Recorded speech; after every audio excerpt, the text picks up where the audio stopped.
You might know us Hmong for our beautiful story clothes and intricate embroidery bursting with color. Welcome to Explore Vortex. Today, we'll be discussing the struggle of Hmong in America. Maybe you've heard the haunting melodies of our keej, a bamboo mouth organ that whispers tales of old. Or perhaps you've tasted the magic of our food, spicy papaya salad making your taste buds sing. But behind the vibrant culture, there's a story many don't know. It's a story of resilience, of laughter through tears, of holding on to hope in a new land. We came to America with calloused hands and hearts full of dreams, refugees from a war we didn't choose. Imagine trading lush green rice paddies for concrete jungles, the whisper of wind through bamboo for the roar of traffic. Our elders, used to the rhythm of the earth, suddenly faced with a world moving at lightning speed. It wasn't easy. We arrived with nothing but the clothes on our backs and the stories woven into our souls. Language barriers rose like mountains, cultural differences stretched like vast oceans. We were fish out of water, trying to find our footing on dry land. But we Hmong, we are a resourceful people.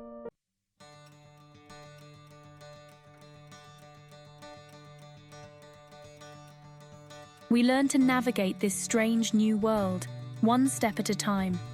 Mothers, with babies strapped to their backs, navigated grocery store aisles stocked with unfamiliar foods. Fathers, used to the open sky, clocked into factory jobs, the air thick with the smell of machine oil. Our children, little translators with bright eyes, bridged the gap between two worlds.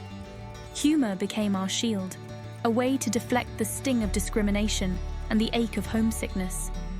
We laughed at our mispronounced words, at our cultural faux pas, at the absurdity of it all. But beneath the laughter, a quiet strength bloomed. We were determined to build a new life, to honor the sacrifices of those who came before us, to create a better future for our children.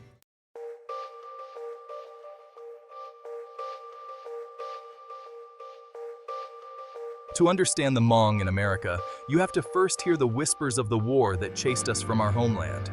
Imagine the lush green mountains of Laos, a place where time moved slowly, measured by the seasons and the rhythm of the rice harvest. Life was simple, our world bound by the traditions of our ancestors, by the spirits that dwelled in the forests and streams. Then, the whispers began, carried on the wind from faraway lands. Whispers of a war that threatened to engulf our peaceful existence, a war that would force us to choose sides in a conflict that seemed a world away. The Vietnam War, they called it. But for us, it was a struggle for survival, a fight to protect our families and our way of life.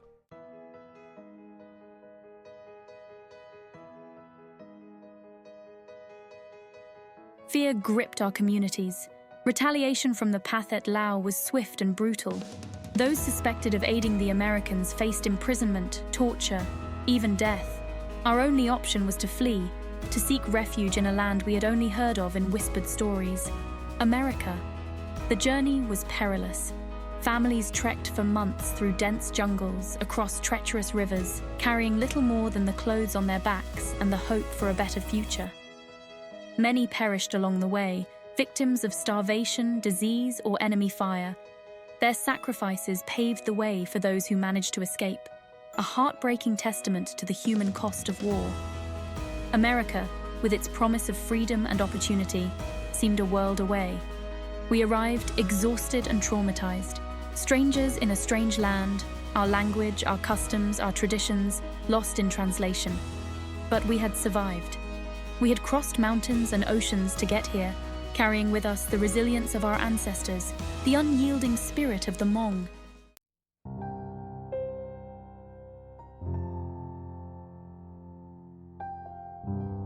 Mai's grandmother, Yoa, was a pillar of strength. She was a shaman in the old country, a healer, a storyteller, a bridge between the spirit world and our own. In America, her knowledge seemed out of place, her rituals misunderstood. Doctors in white coats replaced herbal remedies and ancient chants, but Yua, she held on to her beliefs, her eyes twinkling with ancient wisdom. I remember her hands, gnarled like the roots of an old tree, gently massaging my temples when I had a headache.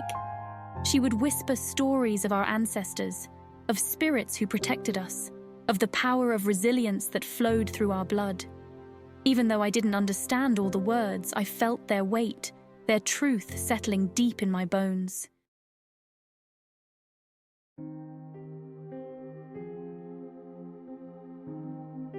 But even as we thrived, we didn't forget the whispers of the past, the stories etched into our collective memory. We remembered the war that had uprooted our lives, the sacrifices made by those who had fought and died for a future they would never know. We carried their stories with us, like sacred talismans, reminders of our resilience, our strength in the face of adversity. We honored their memory by preserving our language, our music, our art, ensuring that future generations would know their history, their struggles, their triumphs. We knew that our story, the story of the Hmong in America, was not just about overcoming hardship. It was about celebrating our culture, our resilience, our unwavering spirit. It was a story that deserved to be told, in all its complexity and beauty, a testament to the human capacity for adaptation, for hope, for finding light even in the darkest of times.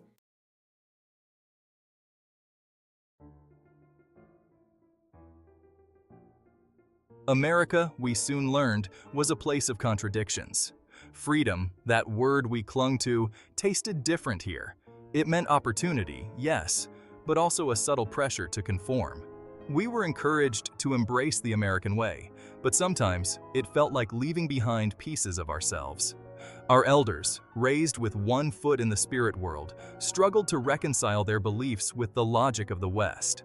They saw spirits in the shadows, heard whispers in the wind, their realities dismissed as superstition. How do you explain the unexplainable in a land that values reason above all else?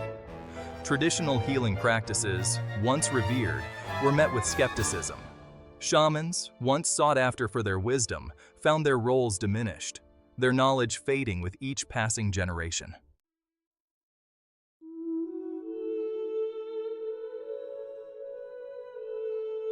The spirit world, once so present in our lives, felt distant in the concrete jungle. We traded lush forests for towering buildings, the sound of birdsong for the constant hum of traffic. Our ceremonies, once held under open skies, were now confined to cramped apartments, the spirits seemingly lost in the urban sprawl. Many Hmong, especially the elders, felt adrift, unmoored from the spiritual anchors that had guided them for generations. They spoke of losing their connection to the land, to their ancestors, their voices echoing with a quiet despair. But even in the city, the Hmong spirit found a way.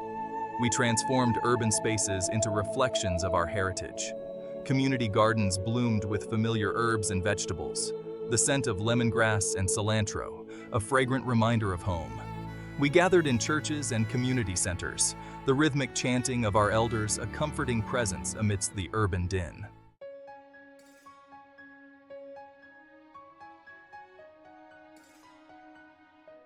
The generational divide, a chasm as wide as the ocean we had crossed, presented its own set of challenges. Our parents, forever shaped by the trauma of war and displacement, struggled to understand our Americanized ways. We, in turn, grappled with their silences, their unspoken pain, their fierce determination to preserve a culture we sometimes struggled to fully embrace. They pushed us to succeed, to seize the opportunities they never had. Education, they believed, was the key to a better life, a way out of the poverty and discrimination that haunted our community. But success, we soon learned, came at a cost.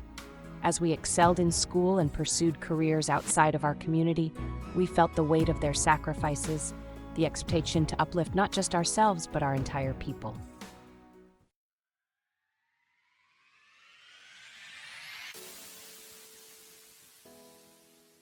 The struggle to find our voice, to tell our stories on our own terms, became a defining characteristic of our generation. We were tired of the stereotypes, the simplistic narratives of refugees saved by America. We wanted the world to see our complexities, our resilience, our contributions to this country we now called home. We began to write, to sing, to create art that reflected the richness and diversity of our experiences. We formed organizations, advocated for our community, challenged the systems that sought to silence or marginalize us. We embraced our heritage not as a burden, but as a source of strength, a wellspring of creativity and resilience.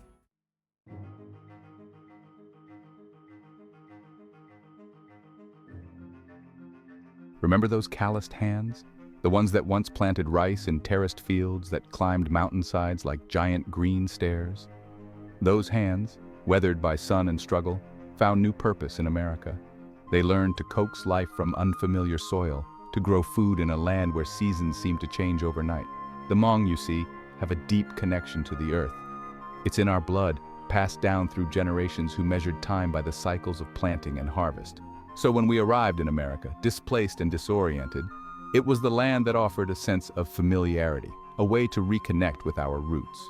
Across the country, from the rolling hills of California to the fertile valleys of Minnesota, Hmong farmers worked their magic. They brought with them seeds from the old country, exotic vegetables that thrived in the American soil. Soon, farmers' markets were bursting with the colors and aromas of Southeast Asia, a testament to the Hmong spirit of adaptation and resilience.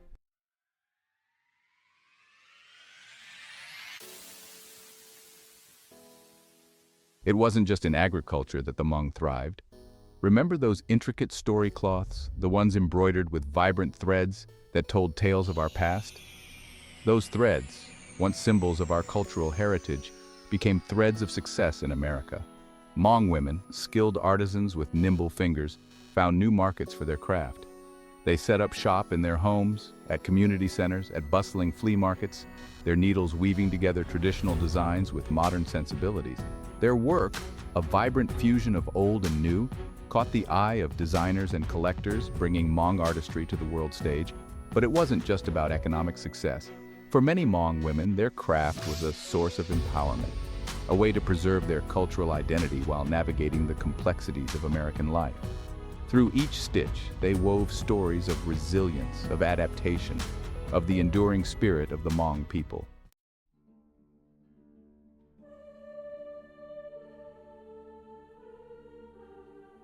And what about our shamans, those keepers of ancient wisdom, those healers who once bridged the gap between the spirit world and our own? Did their knowledge fade into obscurity in this land of logic and reason? Not entirely. While some struggled to find their place in a society that often dismissed their practices as superstition, others found ways to adapt their skills to the needs of their community. They became cultural liaisons, working with hospitals and social service agencies to bridge the gap between Western medicine and traditional Hmong beliefs. They understood the trauma, the cultural displacement that many Hmong carried with them. They offered a listening ear, a comforting presence, a connection to the spiritual roots that had sustained our people for generations. Their wisdom, passed down through centuries, found new expression in the heart of America, a testament to the enduring power of cultural knowledge.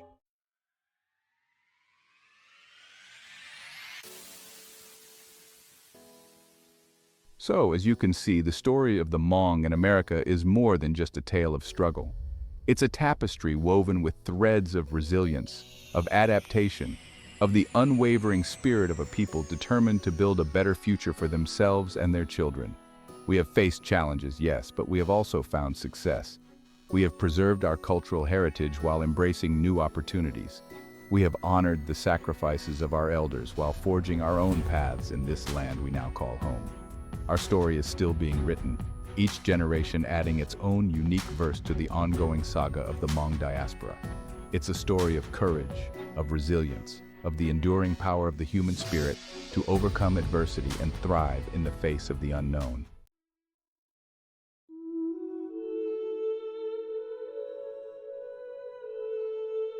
The Hmong story is uniquely our own, etched in the mountains of Laos and carried across oceans. Yet it echoes a universal rhythm, the immigrant story. It's a song of displacement and rebirth, of holding on to traditions while reaching for new dreams.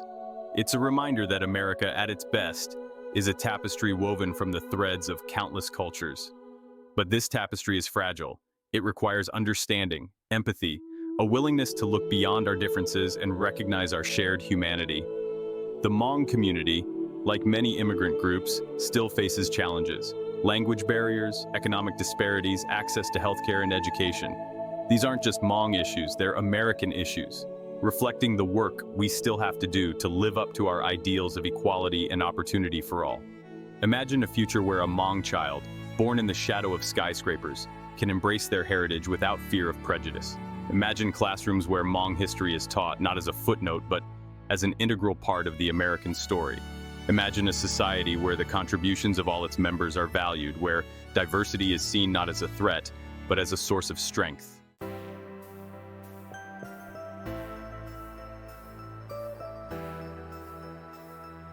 Building this future requires action. It starts with listening, truly listening, to the stories of the Hmong community. Seek out Hmong writers, artists, musicians. Taste the vibrant flavors of Hmong cuisine. Learn about our history, our traditions, our dreams. Let curiosity be your guide, empathy your compass. Support organizations working to empower the Hmong community. Volunteer your time, donate resources, amplify Hmong voices. Advocate for policies that promote social justice and equitable access to opportunity. Remember, change happens not in isolation, but through collective action, through a shared commitment to creating a more just and equitable society for all. Reach out to your Hmong neighbors. Break bread together, share stories, build bridges of understanding, celebrate our differences, recognize our shared humanity. Remember, we are more alike than we are different. We all share the same hopes for our children, the same dreams for a brighter future.